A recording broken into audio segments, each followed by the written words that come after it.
Hello everybody again, just a short follow-up video to my last video for the unboxing of the 1DX.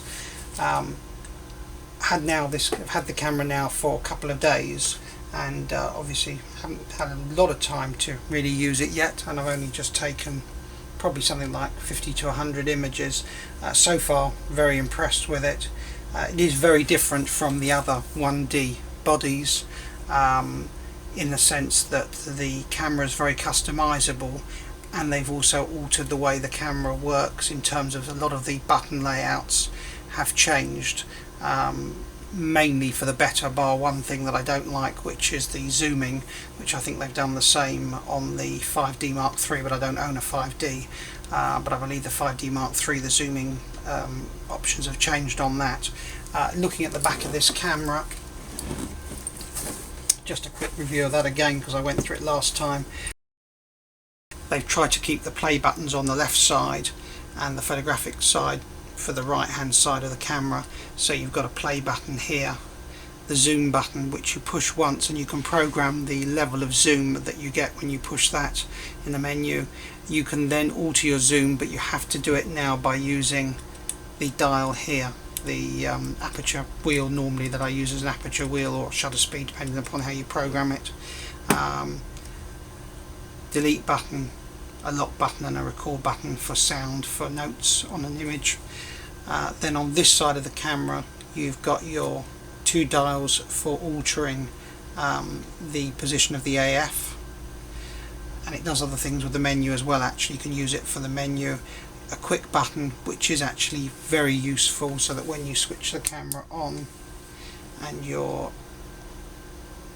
that's the menus, you can either go through the menus using the dial there, or you can push the quick button, which I didn't realise, to step through a whole menu, so that when you've got sub tabs you don't have to click through the sub tab to go from this one to the AF. If you're in the middle of AF and you want to go, if you're in the middle of the camera tab and you want to go to AF, you just push that button and you're straight to the AF tab. You want to go to the play tab, the settings tab, customization, and then the my menu. So that's quite nice. The only thing I don't like on this camera so far actually is the zoom, where when you've shot an image, when you push the zoom playback and then the zoom, you don't alter the zoom settings with these two buttons as you used to, which was rather nice, and I can't program it to do that. I don't think it's a customizationable option on this firmware, but perhaps they'll change that. But what happens is you have to use the dial here, although you can program, I think, the zoom to other buttons as well, but you can't to these two. They've now put the live view on a separate button here, which is rather nice. These buttons are the same really as before, as are these. Obviously the camera now has, as I said last time, two CF cards, so it's not a CF and an SD, it's dual CF cards here, which are rather nice. The lock facility here is that you can program it so that you can set up in a menu what dials lock when you put it to lock mode.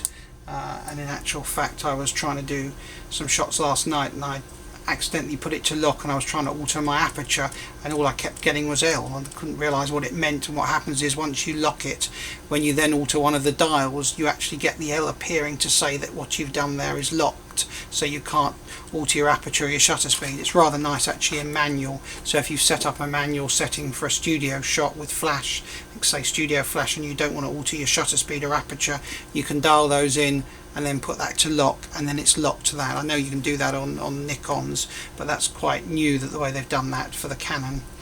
Coming around the front of the camera, the main change really is the buttons multifunction and the depth of field, although they can be reprogrammed, and there's more buttons down here for the same as well, just for vertical orientation or horizontal orientation.